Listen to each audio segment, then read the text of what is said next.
Pourquoi t'as pas bougé? Pourquoi t'as pas crié? Pourquoi tu t'es pas débattu? Ça, ce sont des questions que les victimes de violences sexuelles entendent encore quasiment tous les jours. Comme si la culpabilité était partagée ou que c'était toujours très simple de réagir dans un contexte aussi traumatisant. Ça l'est pas. Concrètement, face à un danger imminent, le cerveau humain peut réagir de deux manières. Fuir ou combattre. C'est le mécanisme de fight or flight qui a été décrit dans les années 1920 par le biologiste Walter Cannon.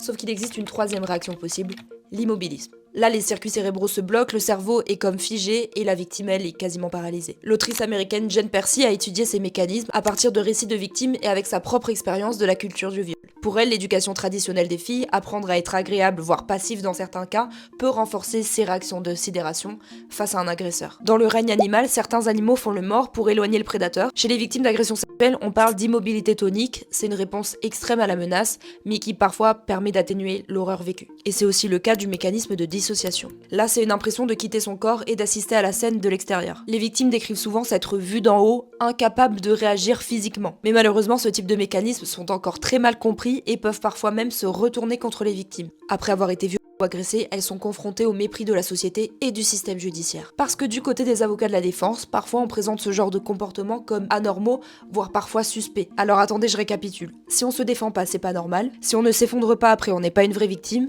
Et si on continue à entretenir des rapports avec son agresseur, c'est pas normal non plus. Pendant le procès d'Harvey Weinstein, ses avocats avaient longuement insisté sur le fait qu'une de ses accusatrices avait continué d'entretenir des échanges amicaux avec lui par la suite. Alors la plaignante en question, Jessica Mann, avait été obligée de se justifier. Elle avait expliqué que tenter d'établir un lien humain avec son agresseur était une longue et épuisante forme de survie. Alors la question, c'est pas pourquoi les victimes n'ont pas réagi comme on l'aurait attendu, mais plutôt quand arrêtera-t-on de juger les traumatismes et les victimes de violences sexuelles?